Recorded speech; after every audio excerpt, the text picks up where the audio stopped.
Welcome back. Welcome back to another episode of D Sports Gurus. I'm your host, Fresh.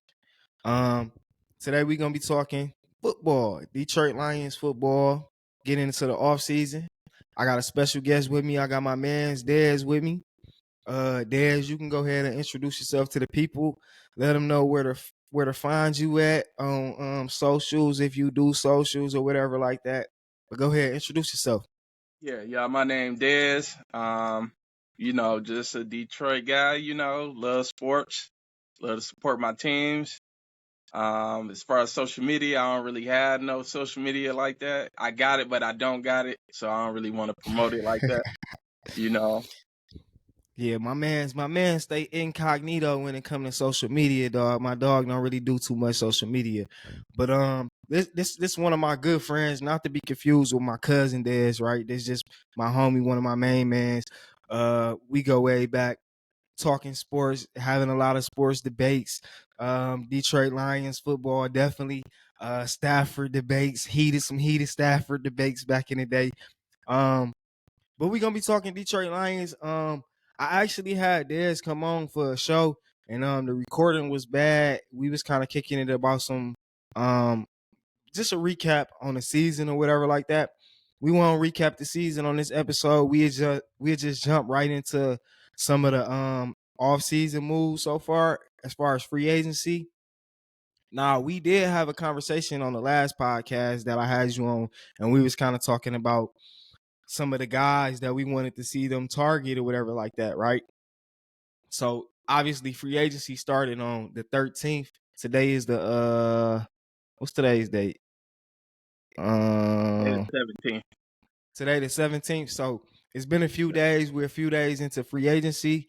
We done seen a couple moves made. So I'm gonna let my man's kick it off first, and he could tell me about what he think about some of the moves the Lions have made so far in this free agency, and what you think about it. Okay. Overall, I like the moves that the Lions made.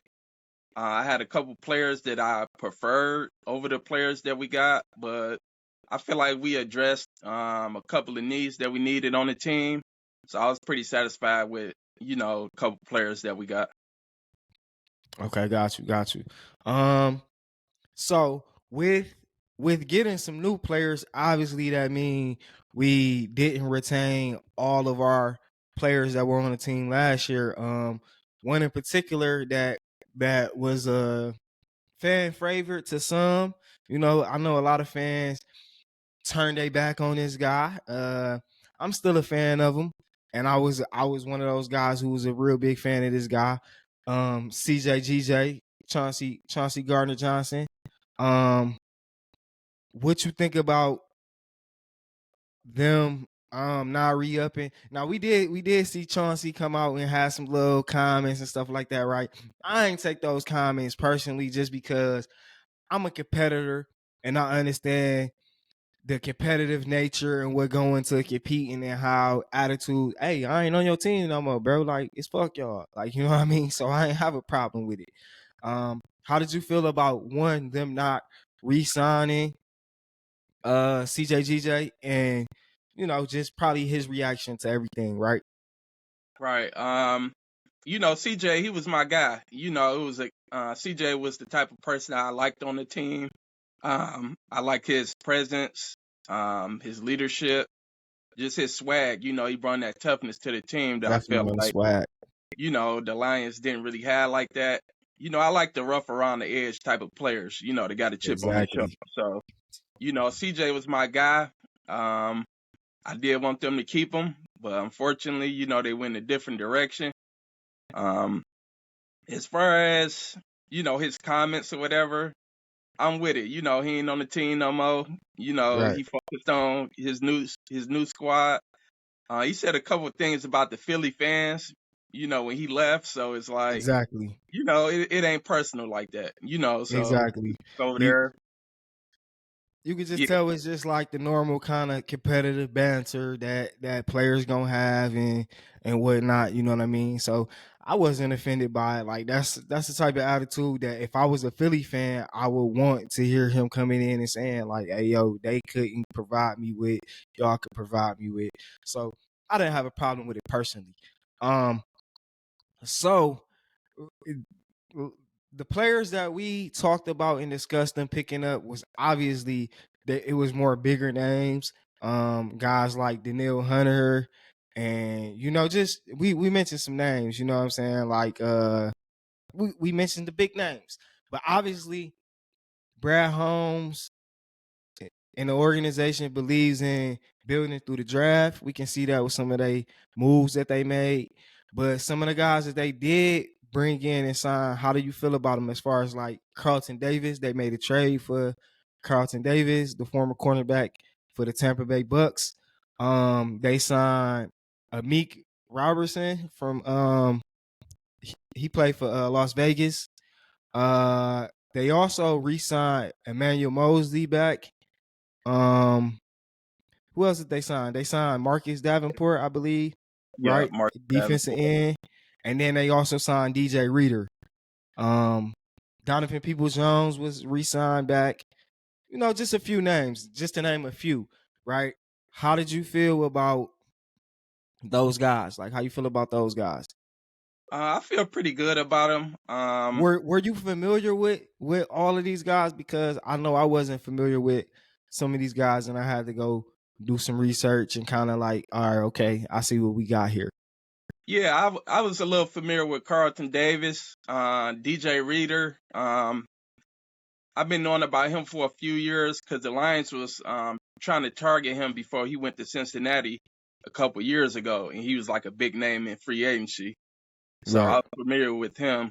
But Marcus Davenport, I remember he was like a first round draft pick. Um, ain't really turned out how he wanted to turn out. right. But other players I wasn't really familiar with like that. Got you. Okay. I know I wasn't familiar with Amik Robinson.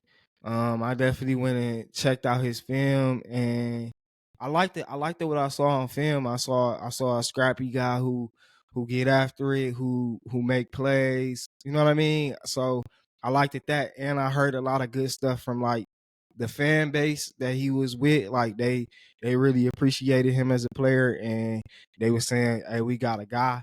Far as Carlton Davis, I definitely knew who Carlton Davis was. That was one of my guys for a few years. I kind of was a fan of Tampa Bay back when they had AB and Tom Brady in them. I was kind of root for that team. And Carlton Davis was a playmaker on that team. He was definitely disruptive. He was one of the best corners in my opinion back then. I don't feel like he's gotten that recognition throughout the league, but we know it's a popularity contest a lot of times, right? Um, I kind of went and checked some PFFs on these guys and stuff like that. DJ Reader, I wasn't familiar with DJ Reader, but obviously once I saw that he would be a guy that was targeting, I went and did some research on him. I like what I saw from my research. PFF numbers look good. So, how do you think we primarily talking about the defensive side of the ball, right? How do you think these guys will impact our defense? I think they're gonna make a big impact. Definitely Carlton Davis in the secondary. I feel like that was probably like our weakest position group that we need to address. He a pretty good corner. I feel like it'll take some of the pressure off Cam Sutton. And then DJ Reader, he could stuff the run and he could put pressure on the quarterback. So that's gonna kind of help us out a lot. Yeah, that's I, I like those. Especially when we talk about D tackles, I like good hybrid D tackles. I think that's like the new NFL. Like you kind of got to be like a hybrid type of D tackle. They kind of really getting away from those just one dimensional D tackles. Like you got to be able to kind of even defensive end, like you gotta kind of be like they starting to be like hybrid defensive ends, guys that could play D tackle, D end, move around the line, put pressure on the quarterback, plus stop the run. So I definitely like the DJ Reader pickup with us already having probably like a top 10 D tackle and Aleem McNeil, throwing them two together. You know what I mean? Like, I wasn't too much familiar with Marcus Davenport, but I'm sure he's an upgrade from a bunch of those guys that we had playing in last year, right? So I'm just gonna let them cook, right? Far as the offense side of the ball, right? We haven't really signed any free agents on offense, right? Not anybody who wasn't on the team. Like I said, they re-signed Donovan Peoples-Jones, but they haven't made any offensive moves. I don't think so, have they? Nah, no, they ain't made no moves. Got you. So we still have a need of, well, we need to get a guard or something like that on offense, right? We still got to hold that guard because Jonah Jackson went to the Rams, right? Um and do we have any other holes on offense? Is glad did we get who's the center? Ragnar. Did Um, Ragnar resign? nah, he already under contract for a couple Oh more yeah, years. he already on the contract. That's right. Okay, got you. Okay, so those the offseason moves so far. Is there a position that you feel like they maybe have neglected so far? On the offensive end, I feel like we're pretty solid. We just got to fill that one guard position. We got Glasgow locked up, for 3 years. So, we solid on the offensive end. So we just need to fill that guard position. Maybe get a receiver if you want to in the later rounds. But I Gotcha. feel like, I'm real comfortable with our weapons on offense. Yeah, like I seen a lot of people come out. I seen, obviously Reynolds is the big name that people talking about whether we should bring him back or let him go and stuff like that, right?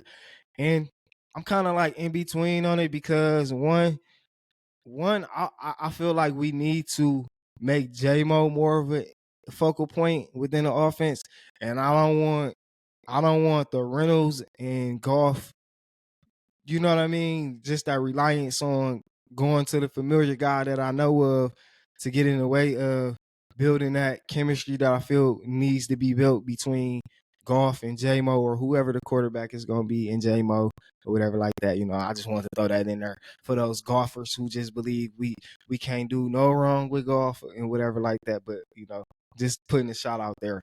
Yeah, I feel Um, so, uh, like, I remember when we was kind of talking about it, right? And I was like, I don't know, man. I feel like Brad Holmes, he a wild card. You don't know what he might do. And then he kind of stuck to his normal script of value, signing some value players, keeping the flexibility. I don't know if you familiar with kind of looking into that cap space, but they still got major flexibility to re-sign guys as far as like their extensions for next year and whatnot like that. So they still in a position where they keeping a lot of flexibility just to be able to re-sign guys that they feel like need to be re-signed. And I feel like that's their kind of mindset is we're gonna build through the draft. If a guy's worth it, we gonna retain him and keep him because we already got the chemistry laid down versus trying to build chemistry with new guys, right? right. I can't knock that. I kind of like that approach. It's been working so far, so I can't knock it. Yeah, Um, I feel like that's kind of Lions' approach. They like to bring back their own. That's why I feel like they didn't really re-sign CJ because they felt like they had iffy back there, so they rather give exactly. him a chance, with their guys, and I think they just gonna try to lock up, St. Brown, Panay Sewell coming up. So I think they really keeping that flexibility to try to lock those guys down. Right. Even him, like even Iffy, if he have another stellar year, then he gonna have to, get paid. So that's even another guy. Like I can understand why they like, hey, let's just stick with this guy. We'll have him on a cheap prove it deal right now, basically going into his final year of his contract, and we could just kind of maximize that. And if we got to re up, we can pay him or draft another guy, or you know what I mean. Um, so obviously it kind of changed the way that I'm looking at the draft, right? Because the way I was looking at the draft was like, yo, we gotta get a fucking cornerback. Like we gotta get a cornerback. We gotta get a corner. We gotta get two, maybe three cornerbacks. Like that's how I was about solving this problem at corner. Now, obviously, we still got Cam Sutton. We got Carlton Davis. We re-signed Emmanuel Mosley, and we traded. I mean, and we re-signed. I mean, and we signed Amik Robertson. So they got some depth at corner. I still think that doesn't mean that corner is off the board as far as draft is concerned. You know what I mean? But for a guy who done did a lot of mock drafts, what it make me feel like is they really standing pat on who they are as an org and saying like, yo, we the type of org that we get the players that we want. When we go into the draft, we go get guys we want. We don't give a fuck about positions of need and none of that bullshit. We go get the guys that we love, that we feel like fit this culture and all of that type of stuff right there. So do you foresee that they could make a move or a pick, I should say, in the draft that might not be a complete position to need? Yeah, I definitely can see them doing that. Definitely by them really locking that corner spot down. We addressed the need on the line. I feel like that kind of put him in a position to get the best available. So I wouldn't be surprised if they like got a receiver or they got We a need to. deacon or whatever, or any other type of position, or if they wanted to secure a tackle or something like that. So it wouldn't surprise me at all. Yeah, like I said, I've done a lot of mock drafts, right? And every time I've done a mock draft, I tried to put myself in a position of uh, trying to think about the org, right? What would the org do versus what I would do, right? You know what I mean?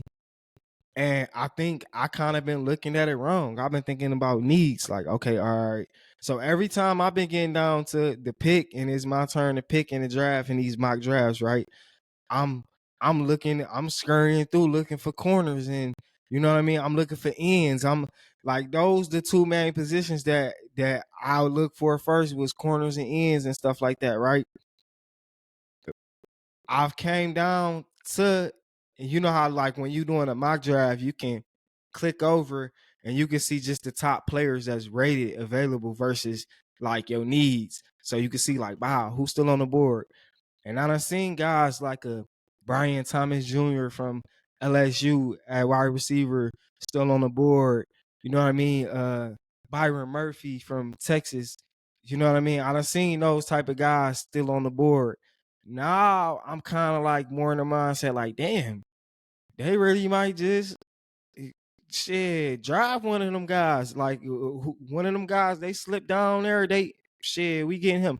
I done seen dude from I don't know if you're familiar with the guy from Illinois, D tackle, Johnny Newton. I done seen Johnny Newton slip down there, and like, so now I'm like, damn, they still might could go get one of them guys who slipped down, Chop Robinson or something like that. Like I wasn't even looking at a Chop because I'm like, just looking at his film, I'm like, oh man, that guy too small. We gon' you know what I mean? But then I'm like, damn, that dude running 4.4. Like shit, that might be he slipped down there. So how do you feel like? Do you feel like where do you feel like they're gonna go in the draft? Like Uh, it, DPA? yeah, they going best available. They ain't gonna do like a position that everybody want them to get. They just haven't been drafting like that. Like they just been getting they guys. They got Jameer, they got Jack, stuff like that. Brian Branch. So it's like I feel like they're gonna go best available. So it's kind of hard to predict what they're gonna do. But I could definitely see them getting like a receiver or, just somebody that's spelled that they really like, whether you play like D tackle or whatever. I could feel them E- getting that type of player. Even like during my scouting, right? I tried to like choose the top 10 guys at the positions of need that we needed. right? So I kind of did a lot of scouting, right? I did hours of scouting, and I feel like, damn, I done wasted my damn time because not because like I didn't get to scout players and get good information, get good reads, get to make my own personal grades on them, right? But it's a lot of positions that I just was like, I'm not even gonna scout this position because ain't no fucking way we drafting up. You know what I'm saying? Like I ain't even gonna like safeties. I didn't scout safeties because I'm like, ain't no fucking way we gonna draft no safety. Like we need corners. Like ain't no way. You know what I'm saying? And sometimes during those mock drafts, some of those safeties were some of the best type of picks and stuff like that, right? But I was like, nah, fuck that. We ain't getting no fucking safety. We need a fucking corner. You know what I'm saying? We need a D end. Like I damn near was going through my whole mocks trying to get D ends and corners and shit like that. You know what I mean? Like the furthest I was swaying away from that was it was D ends, corners, and guards. Like those are the three positions that I was mainly targeting. The furthest I would sway from that was I would go with some hybrid D tackles. I would throw sprinkle maybe some linebackers in that was great pass rushers. I would, you know what I'm saying?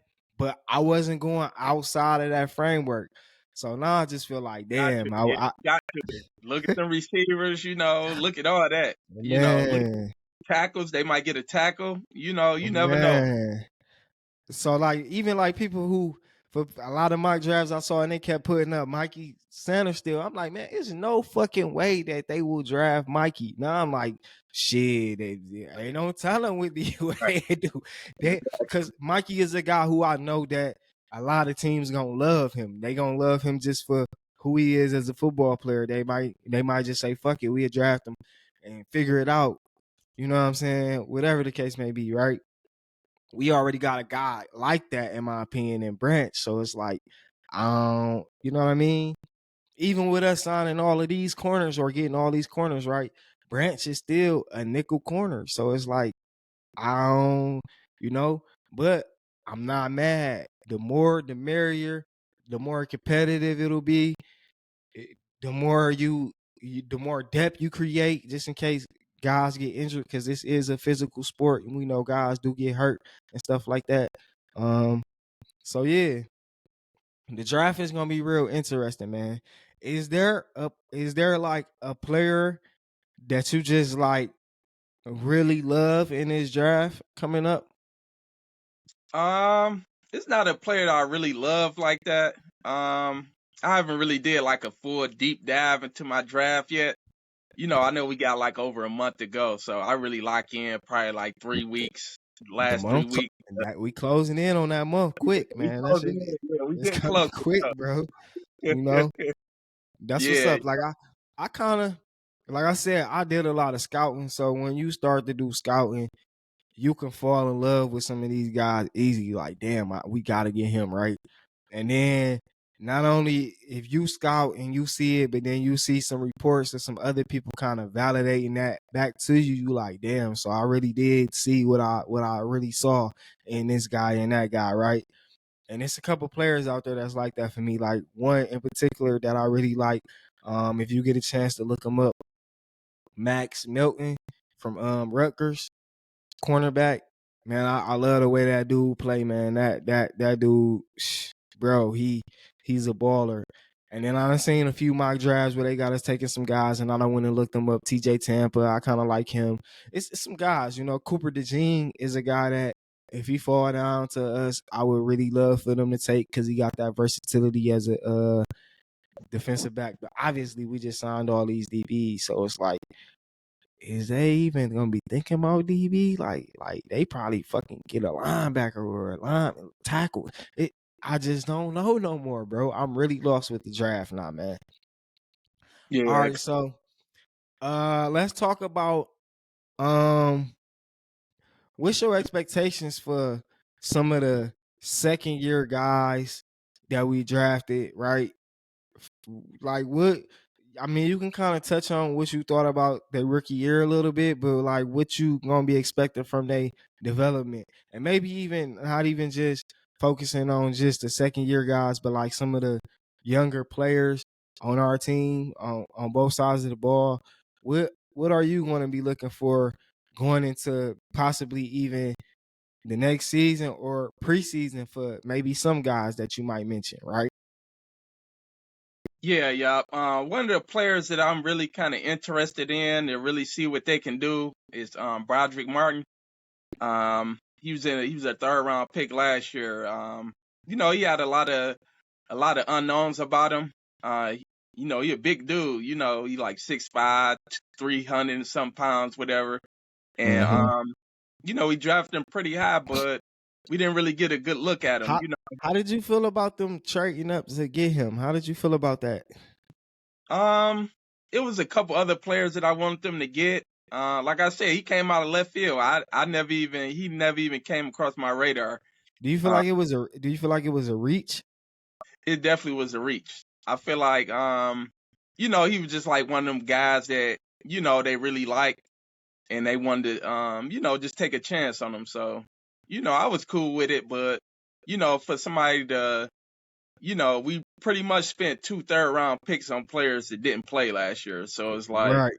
you know, I didn't really see the point of that. But you know, that I that oh I god, didn't like you just said, he came from left field and I mean, I always try to hype myself up about the guys we get just to try to get behind them so I could cheer them on and root for their success. Um, but from the reports I saw, it was like it was a real reach. It was like, yo, they could have waited and got him in the fourth round. It wasn't like he was like a high like a lot of teams was, you know what I mean, trying to. It wasn't like the team who they drafted before was like, oh damn, they got our guy. Like, you know what I mean? So I was shocked with that. Um, I'm like you. I do want to see his growth and development. Obviously, he spent the whole last year just kind of developing without playing very much. So I want to see what he looks like. Hopefully, he could be that add that depth to that D tackle behind Aleem McNeil and DJ Reader. Uh, so I'm definitely interested to see what he do. For me, I think I'm most interested in seeing Hendon Hooker. Like, like I'm probably the fan that Lions fans hate the most right now because I'm still not a golfer. I'm still not going golfing with y'all. I'm not going golfing with y'all. I'm just sorry. Like I'm not going golfing with. I'm sorry. You know what I mean? So I definitely want to see Hendon Hooker. I I feel like as a GM, it's smart GMing right now to try to give that guy every chance in the world to unseat golf. I feel like that's smart GMing. Like that's why you drafted him. You feel me? That's why you wait until the end of the season to extend golf. You don't extend him now. There's no rush to extend him now. I don't care what how many Lion fans cry and complain. We gotta lock him up for 5 years, 250 million. I don't care how many scream that. It's incumbent upon you as a good GM to make sure that this guy has every opportunity to show that, damn, he might could be the guy. What you think about that? I agree. I mean, what's the point of drafting if you're not gonna do that? So I'm with it. Give them opportunities preseason. Let them play. Like, I don't want another Teddy. Well, last year, he was hurt coming off his ACL injury, but this year, he need to be that guy right behind Goff. So I'm open to it. I want to see what he got. So let's say this year, hypothetically speaking, preseason, he lights it up, right? He don't he we still go with golf, right? We still go with golf to play the season. Let's just say he ends up playing a few a few games, a few series where we got the game secured. Maybe a game down the stretch where we got playoff positioning secured. And let's say he looks good. What do you think becomes, and this is all hypothetical. This is very, very, very, very early conversations. This is very, very, very hypothetical for anybody that's listening who may get into an uproar like, what the hell? What the fuck? Oh my God. I can't stand, because I'm getting that reactions because I'm in the Lions groups and stuff like that on Facebook, and I don't mind being voiceful about my opinion. Like, I'm not one of them people who's scared about what people got to say about my opinion, even if it's unpopular, right? Let's say that happens. Check for Hendon Hooker. What do you do as the GM? You Brad Holmes. Brad Holmes, what you do in the next off season? If Hendon Hooker play good, Because this will be the perfect scenario as a GM, right? Wouldn't that right? be the perfect scenario? He plays good. He shows you like, damn, he look like he could be the guy. That's the perfect scenario for you as a GM. Of course, it's a storm. I'm gonna call it a storm because now you gotta go through all this decision making and brainstorming and stuff like that, right? What do you do? Well, this is what you got to look at. You got to look at how close is the Lions to actually winning the Super Bowl. If you really feel like you can win this year, it's going to be a risk putting Hendon Hooker back there because if something go No, wrong, not this year. Not this year. I'm talking about like for next year. oh, next year going into the offseason, everything. Yeah, going into the offseason next year because I feel like even if he plays well through preseason, they still not gonna start him, right? Like Right. I still don't feel like that's what would happen or whatever like that. I'm saying he played well. He likes sit up in preseason, right? He gets maybe an opportunity or two and some games where we got it wrapped up or we blown out or we get a game at the end of the season that we don't gotta play because we got a certain type of spot locked up or something like that, and he lights it up, right? We don't win the Super Bowl because obviously if we win a Super Bowl, then this ain't even gonna be a question, right? It's gonna be like, no, we gonna get Goff back. Duh, that's a Super Bowl winning quarterback. I wouldn't even have any complaints. I wouldn't, even as much as I might feel like he lacked this or like that, he would have answered the question. He won a Super Bowl. But let's say hypothetically we lose in the NFC Championship again. Right. And you know that Hooker has been looking at worst A minus. What do you do? I would give Hendon Hooker a chance because even though Goff played well, we seen some of the flaws. He can't move back there. We seen some flaws back there. So it's like he's not a perfect quarterback. So, if Hendon Hooker, he got all the intangibles, if he throwing that thing, he running, he can do his thing. I would give him a chance. You ain't got nothing else to lose. Ain't like you won the Super Bowl anyway, and you got a quarterback on a cheap contract. Got you. So I will roll with it. If we don't win the Super Bowl, I'm open to the idea. If he playing well. And see, that's all I'm saying to Lions fans, for the Lions fans that might be listening to this podcast or come watch this podcast. That's my main thing that I'm saying to y'all is that what my guy Dez just said here is like we can clearly see Goff limitations. I didn't say he wasn't a good quarterback, bro. That's not what I said. I never came on here and said, bro, he sucked or any of that thing. I'm just saying we can clearly see where he's limited at, right? I personally just think that those limitations are always going to show up when it's the highest level of competition. You know what I mean? They always gonna show up. When we playing a team that we should beat, of course, we gonna figure it out. We got a dominant offensive line. We got skill position. We got, you know what I mean? We're gonna figure it out. But when we going up against the upper echelons of the league, right? Those limitations are going to show themselves. My thing is, how long do you just, hey, this is our guy. We behind him. Like, I love Dan Campbell. I argue for Dan Campbell the losing season. I argue for Dan Campbell. The season when they turned it around mid-season, I argue for Dan Campbell because I know the mentality and what he's building as far as like character, what type of approach he's building. I was already behind it. I was already invigorated by it. But of course, Dan Campbell gonna come out rally behind his guy. So he been Goff is my quarterback. Goff is my quarterback, right? I still just think for this team and this window that we in, you gotta look at the players and look at the players that's putting us in this window.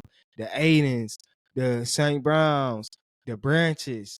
Those are young guys. Those aren't old heads, bro. You feel me? So that's just my challenge to the Lions fans. Like, yo, look at the bigger picture.